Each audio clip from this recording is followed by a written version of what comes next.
사람은 살면서 어떤 날을 또는 무엇을 간절히 기다리고 고대하고 그런 때가 있죠. 여러분이 살아오시면서 나는 여태까지 살면서 그날이 오기를 참 기다렸다. 그래서 그날이 이미 지나간 삶에서 왔던 것도 좋고 또는 아직 오지 않았는데 그날이 오기를 간절히 기다린다. 어떤 날입니까? 어떤 사람이 자신이 간절하게 기다리는 날을 시로 썼습니다. 제가 낭송해 드릴 텐데, 근데 이 시를 설교 준비하면서 이 시를 보고 생각을 하다가 제 중학교 때 국어 선생님이 생각이 났습니다. 제가 알기로 그분이 한국의 최초의 영화 평론가시라고 알고 있는데 변인식 선생님이십니다. 굉장히 아주 예술적 감성이 풍부하신 분으로 그 어린 나이에 우리들이 그렇게 기억하고 있는 분인데, 그분은 수업 시간에 이런저런 이야기를 많이 들려주셨어요. 우리에게 국어 또는 작문을 가르치셨는데 중국 무술 얘기도 들려주셨고, 그럴 때면 칼도 만들어 가져오셨어요. 나무로. 그리고 단검도 이렇게 조그만 거 만들어 갖고 와서 빨갛게 색칠도 하고 아이들한테 던지고 이러시면서 얘기를 해주셨어요. 근데 한 번은 선생님께서 김소월의 시 초혼을 수업 시간에 낭송해 주신 적이 있었습니다. 초혼 아시죠? 산산이 부서진 이름이요, 이렇게 시작되는, 사랑하는 사람이 죽었고 그래서 그 무덤가에 가서 부르짖으면서 하는 시지요. 근데 이 선생님께서 시를 이렇게 이제 낭송해 주겠다 그러시고 나서 딱 이제 준비를 하시더니 이분이 머리가 이렇게 길었던 걸로 기억나는데 이 머리를 당신의 손으로 막 이렇게 하는 거예요. 그러니까 머리가 막 앞으로 막 내려오고 딱 그러시더니 이 초혼을 낭송하시는데 진짜로 사랑하는 사람이 죽은 무덤가에서 피눈물을 흘리면서 낭송하듯이 부르짖으면서 낭송하시는 거예요. 어릴 적 이렇게 쭉 자라오면서 기억나는 선생님들이 계시지요. 근데 그 선생님이 참 그때 그 시낭송 때문에 아주 강하게 마음에 새겨져 있습니다.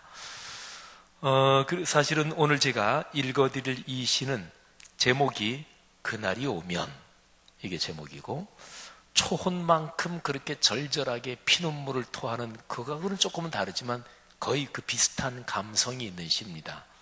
근데 제가 그 선생님처럼 그렇게 낭송할 실력은 없고요. 더 제가 약간 부끄러움을 타는 데가 있고 숫기 없는 데가 좀 있어가지고 제가 그렇게는 못하지만 하여간 한번 낭송해 보겠습니다. 그날이 오면은 삼각산이 일어나 더덩실 춤이라도 추고 한강물이 뒤집혀 용솟음칠 그날이 이 목숨이 끊기기 전에 와주기만 하량이면 나는 밤하늘에 나르는 까마귀같이 종로의 인경을 머리로 들이받아 울리오리다. 두개골은 깨어져 산산조각 나도 기뻐서 죽사오매 오히려 무슨 한이 남으오리까. 그날이 와서 육조 앞 넓은 길을 울며 뛰며 뒹굴어도 그래도 넘치는 기쁨에 가슴이 미어질 듯 하거든 드는 칼로 이 몸에 가죽이라도 벗겨서 커다란 북을 만들어 둘쳐매고는 여러분의 행렬에 앞장을 서오리다. 우렁찬 그 소리를 한 번이라도 듣기만 하면 그 자리에 거꾸러져도 눈을 감겠소이다. 소설 상록수를 쓴 아주 유명한 사람을 아시죠? 한국 사람이면 그분의 이름을 모르는 사람은 거의 없을 것입니다. 심훈. 이거는 사실은 필명인데요. 어쨌든 상록수의 저자 심훈이 쓴 시입니다. 말씀드린 대로 제목은 그날이 오면. 심훈은 일제강점기에 이 시를 썼어요. 나라를 뺏기고 또 이런저런 수탈과 억압 가운데 사는 내 나라 내 민족을 안타깝게 여기면서 조선의 독립을 간절히 염원하면서 이 시를 썼고, 그래서 이 시에 보면 피 끓는 마음이 시에 난무하죠. 아까 제가 설교를 시작하면서 드린 질문 다시 한번 머리에 떠올려 보시겠어요? 여러분이 간절히 그리고 절절한 마음으로 기다리는 날, 어떤 날입니까?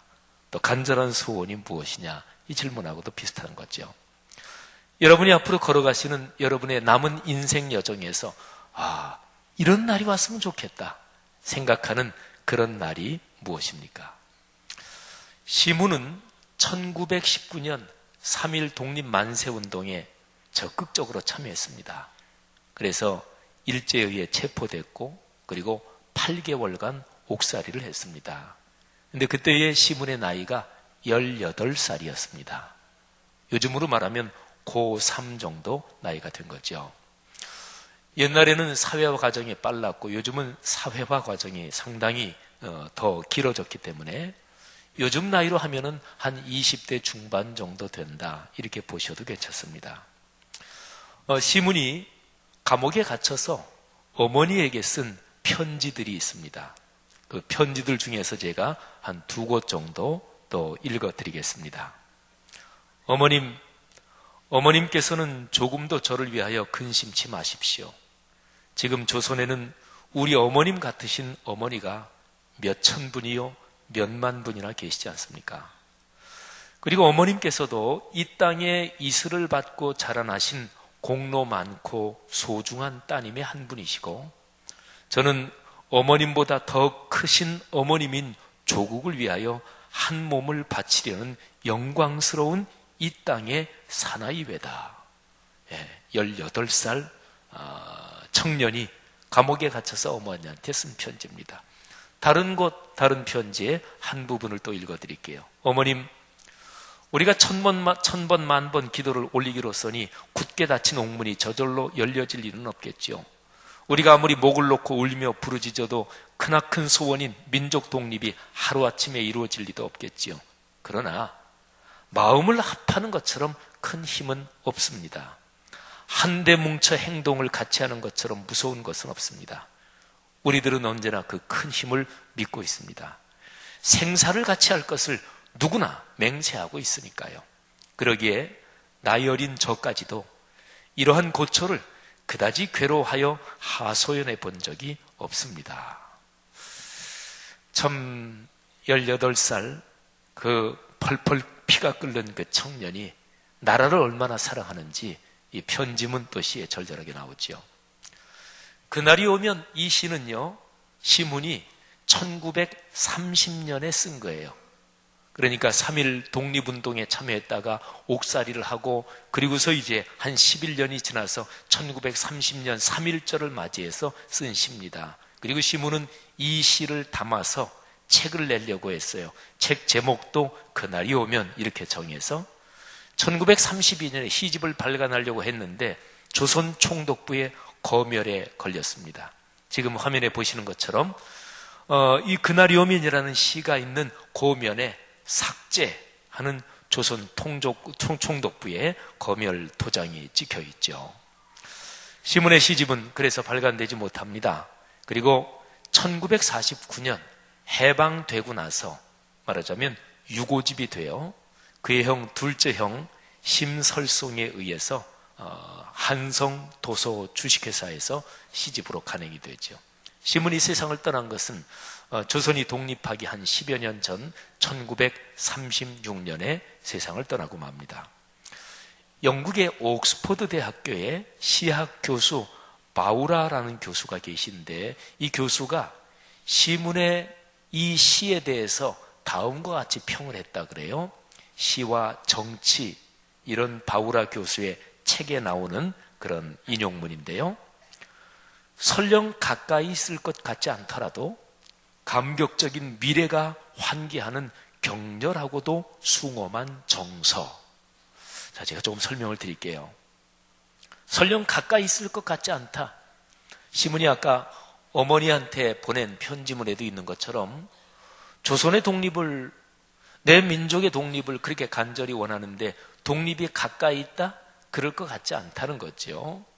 그런데 그럼에도 불구하고 조선이 독립되는 날, 그 감격적인 미래가 마치 지금 다가온 것처럼 이 감정을 격렬하게 만든다. 그리고 내 머리로, 그러니까 새가 말이죠, 종로의 인경, 그 종 말이에요. 근데 거기에 새가 빠른 속도로 돌진해서 머리로 그 종을 부딪혀서 종을 울린다는 거지요. 그 정도면 까마귀 머리는 박살이 나겠죠. 내 머리가 그렇게 깨어져도 좋다.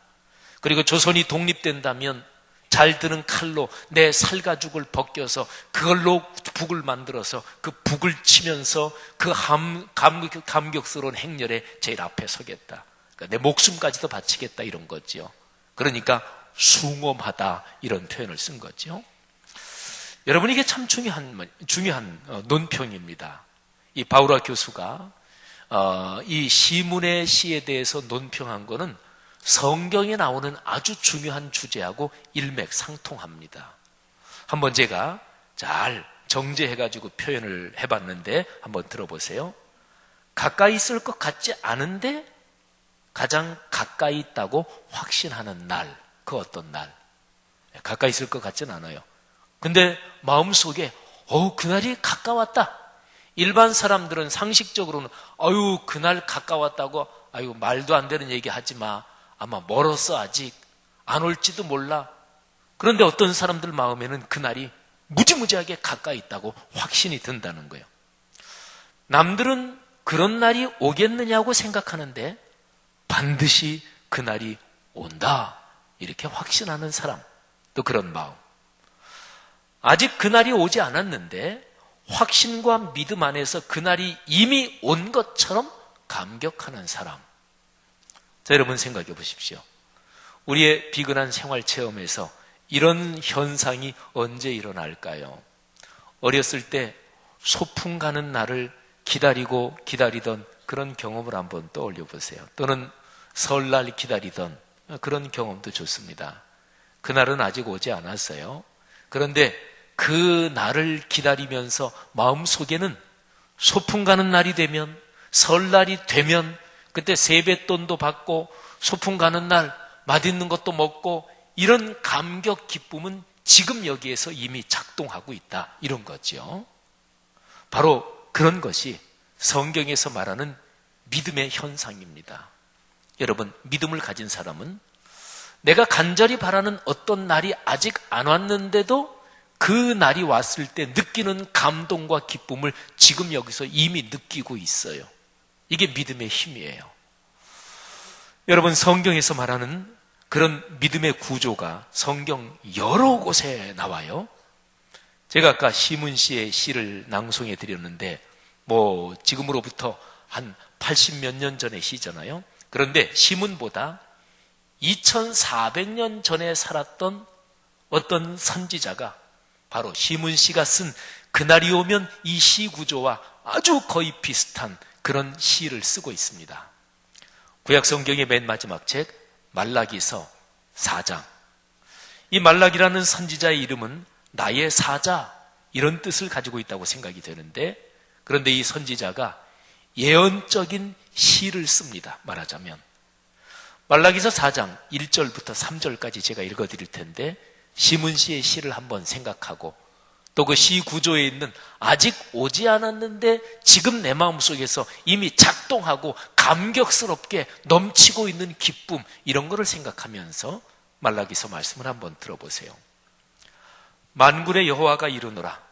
보라, 용광로 불같은 날이 이르리니 교만한 자와 악을 행하는 자는 다 지푸라기 같을 것이라.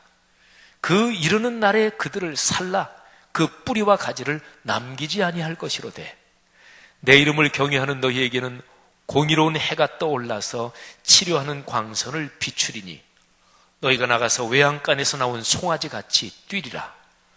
또 너희가 악인을 밟을 것이니 그들이 내가 정한 날에 너희 발바닥 밑에 재와 같으리라.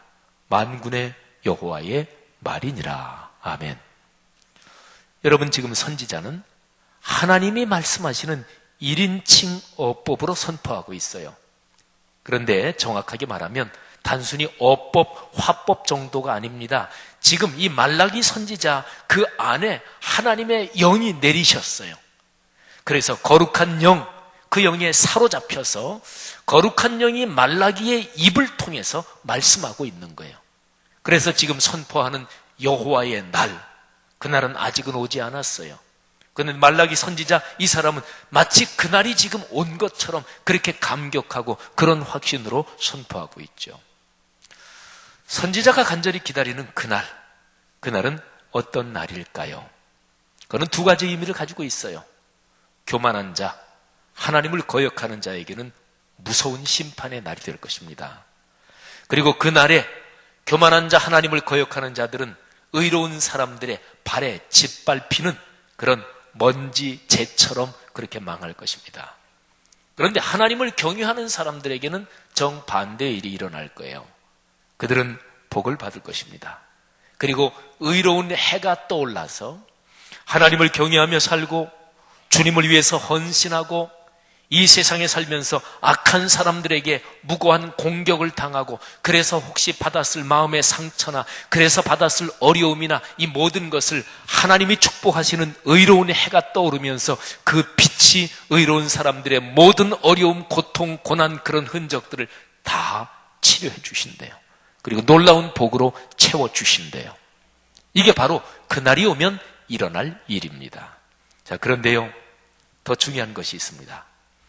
말라기서 4장에 선포된 여호와의 그날, 선지자가 간절히 기다리는 날, 그날은 성경 전체의 흐름으로 보면 예수 그리스도의 탄생을 향하고 있습니다. 구약에는 이런 구절이 많아요. 예수 그리스도, 이 세상을 구원할 그리스도 또는 히브리 말로는 메시아, 구세주가 세상에 오신다. 구약 성경에는 이런 예언들이 많죠. 이 말라기서 구약의 맨 마지막 책이잖아요. 4장은 또 더군다나 마지막 장이잖아요. 마지막 장 거기에 신약으로 이어지는 예수 그리스도의 탄생을 예고한 위대한 시가 거기에 들어있는 거죠. 예수 그리스도, 하나님의 아들 그리스도가 탄생됨으로써 종말의 시간이 시작된다. 이런 환상을 그리고 있습니다. 신약성경으로 바로 이어지는데 신약성경의 처음 책은 마태복음, 마가복음, 누가복음, 요한복음, 사복음서잖아요. 이 사복음서는 예수 그리스도의 탄생부터 예수 그리스도께서 행하신 일 또는 그분의 인격에 대한 그런 내용을 기다리고 있지요. 인류 역사의 위대한 구원의 드라마에서 드디어 하나님의 구원 역사가 본격적으로 성취되는 그 일이 시작이 되는 거죠. 사랑하는 성도 여러분들이요, 제가 설교를 시작하면서 드렸던 질문을 다시 한번 떠올려 보십시오. 여러분이 걸어가시면서 인생길을 살아가시면서 간절히 바라는 날, 어떤 날입니까? 지금 이후로 여러분이 삶의 길을 걸어가면서 이 날이 왔으면 좋겠다, 이 일이 성취됐으면 좋겠다, 여러분이 제일 간절히 바라는 그런 날은 어떤 것입니까? 그런데 그 날이 우리에게, 여러분에게 도래하려면 그날을 믿음으로 바라보는 훈련을 해야 돼요. 그래서 믿음을 가져야 돼요.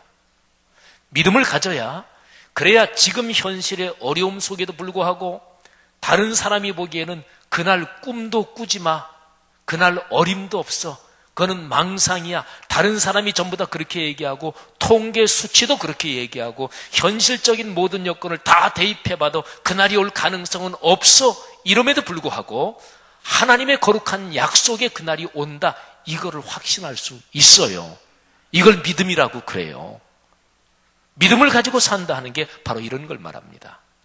여러분, 오늘 우리가 성찬식을 거행합니다. 근데 성찬이 바로 그런 구조를 훈련하는 거예요. 성찬은 두 가지의 방향으로 믿음을 훈련합니다. 하나는 과거를 향해서 2000년 전에 십자가에 달리신 예수 그리스도의 구원의 사건, 그거를 다시 한번 회상하고 체험하면서 그거를 믿음으로 훈련하는 거예요. 예수 그리스도께서 십자가에 달려서 여러분과 제 죄를 해결하셨고 인류의 죄를 대속하셨고 그래서 구원의 문이 활짝 열린 거지요. 우리는 그 예수 그리스도의 십자가의 은혜로 지금 살고 있고 지금 그리스도인으로 존재하는 거지요. 이게 과거를 향한 믿음을 훈련하는 게 반복되는 성찬에서 일어나는 거예요. 두 번째는 미래를 향해서 믿음을 훈련하는 것입니다. 우리의 미래가 잘 될까요? 그리스도인의 미래가 복될까요? 그럼요. 갈수록 좋아질 것입니다. 합력하여 선을 이룰 것입니다. 그리고 맨 마지막 목적지는 영원한 하나님의 집에서 위대한 승리를 가지고 영원한 축복의 삶을 누릴 것입니다. 이 미래의 이것을 믿음으로 확신하는 거예요. 언제? 성찬 예식에 참여하면서. 지금 나와 같이 계신 주님을 다시 한번 체험하면서 내가 걸어갈 길이 갈수록 잘 된다. 합력하여 선을 이룬다. 영원한 천국이 목적지다. 주님께서 그걸 보장하신다. 이걸 다시 한번 확신하는 거예요. 이 미래를 향한 이 믿음의 훈련, 이거는 다른 별명을 가지고 있지요. 그걸 가리켜서 소망이라고 합니다. 일반적인 단어는 희망이지요. 그리스도인 여러분, 여러분이 간절히 바라는 날, 여러분의 미래에서 이루어지기를 원하는 그 무엇, 거기에 대해서 한 가지만 분명하게 질문을 하십시오. 이런 질문이에요. 내가 바라는 그날, 내가 바라는 그것이 하나님의 뜻에 맞는가? 이 질문은 정확하게, 정직하게 하셔야 돼요. 근데 만일에 그 질문에서 내가 바라는 그날, 내가 바라는 그것이 하나님도 기뻐하시는 거다, 이 확신이 들었으면 그러면 됐어요. 걱정하지 마십시오. 담대하십시오. 그날이 올 것입니다. 다만 믿음을 훈련하면서 지금 내가 걸어가고 있는 이 현재에 여기에 부어주시는 하나님의 임재와 현존, 나와 같이 계시는 주님을 체험하며 걸어가는 거예요. 그런 복이 여러분 모두에게 가득하기를 축복합니다. 참 멋진 계절이 있잖아요. 참 아름다운 시절이 있잖아요. 이제 추수감사의 절기 마치고 그리고 예수 그리스도의 탄생을 기다리는 대림절의 기간으로 건너갑니다. 크리스마스의 절기로 걸어갑니다. 하나님께서 여러분에게 넉넉한 복과 은혜를 주실 것입니다. 믿음으로 담대하시기를 바랍니다. 기도하겠습니다.